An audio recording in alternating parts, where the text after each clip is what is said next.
Hello. At winter time and even when becomes to be uh, more cold weather, what can we do in order to improve our health and prevent from catching cold? I'm Alexey Kalmykov, medical doctor, scientist, teacher, and entrepreneur. And now I'll share with you with my opinion and my experience of how to prevent the development of cold. First of all, we'll discuss 5 non-pharmacological and 2 pharmacological approaches to this. And let's start primarily from the general approach to improve the condition of our body, including keeping our body hot or maybe warm and dry. The best way to achieve this is to use reasonable wear, such as clothes. It's thermal underwear.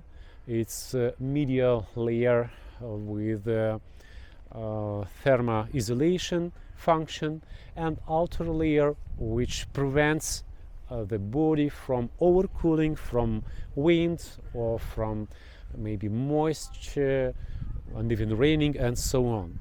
It's good if your clothes have some ventilation parts in order to conduct a proper temperature condition for your body. So it's the first approach. The second approach is to supply your body with enough quantity of fluid, of simply water. It's drinking a lot. It may be from 2 and 2.5 and even 3 liters per day. It could be pure water or enriched with vitamins and mineral substances and so on.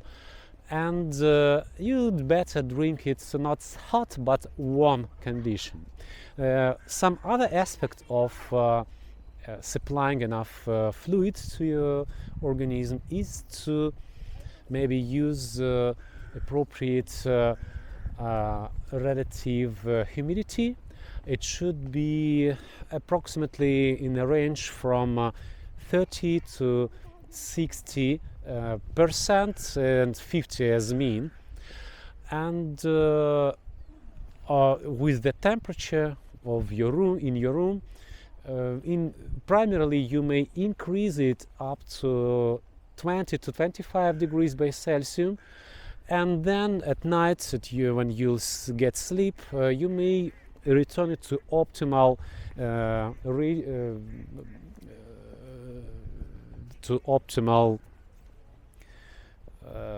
range from 18 to 20 degrees by Celsius. So the first was using appropriate clothes. Second one is to supply your body with fluid.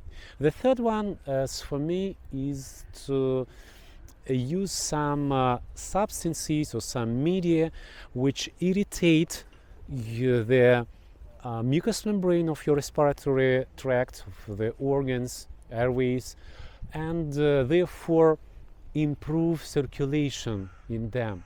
Hemocirculation, I mean circulation of blood, and improve the restoration of the mucous membrane itself. In order to do this, if of course it's applicable to you from psychological aspects or maybe individual physical, you may use a half of onion and simply inhale the air enriched with these phenicides, or use special oil, aromatic oils, which also irritate the mucous membrane and improve circulation in it. The next fourth approach is to conduct your activity so that your eyes will not be overloaded, strained.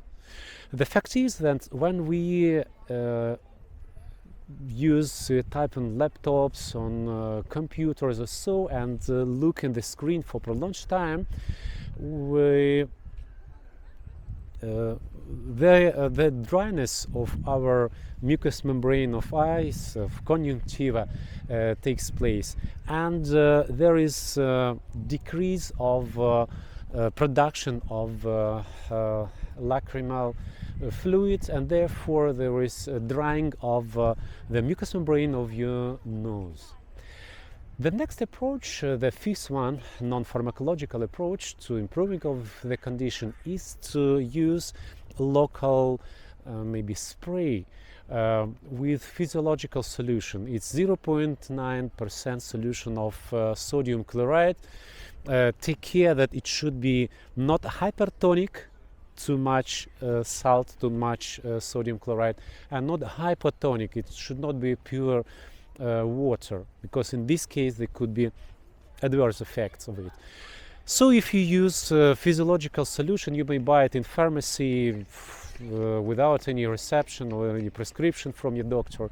You may take two of them, one in spray with such a spray function when it becomes easy to distribute this fluid all over the respiratory tract to the mucous membrane, and one other in a bottle. It's from 2 to 4.5 milliliters bottles, and you may use about 3 to 5 milliliters per approach 3 to 5 times a day, to improve again the humidity of the mucous membrane of your nasal and pharyngeal mucous membranes. A part of this, you may also add some iodine solution there, or use primarily iodine including solutions. These were 5 approaches, non-pharmacological and 2 more pharmacological. First of all, you may use some sprays containing iodine or with irritative components and distribute it on the mucous membrane of your pharynx. And one more approach, the second one, pharmacological, is to use some multi-component preparations. They are usually distributed in powders, which may be easily dissolved in water, in hot or at least warm water, and it includes non-steroid anti-inflammatory drugs, or medication, I mean the preparation itself, and it conducts direct anti-inflammatory action, plus may decrease body temperature if it is increased. Usually paracetamol or ibuprofen is used in these preparations. Second one is anti-allergic or hypersensibilization medication inside this multi-component preparation. It decreases the swelling of the mucous membrane and improves breathing. The third component is usually what is there. It's non-steroid anti-inflammatory. It's vasospastic medication. It decreases swelling of mucous membrane and therefore improves breathing and restoration of mucous membrane further. And one of components is usually ascorbinic acid. It's vitamin C. It takes part in immune reactions. It stabilizes the vascular walls and decreases swelling of mucous membrane, and in general it improves the condition of the organism. So again, we have discussed with you 5 non-pharmacological approaches. It's reasonable clothes, it's taking enough fluids, then it's appropriate regimen of work without prolonged looking on the screen. It's a local irritative inhalations, and humidization of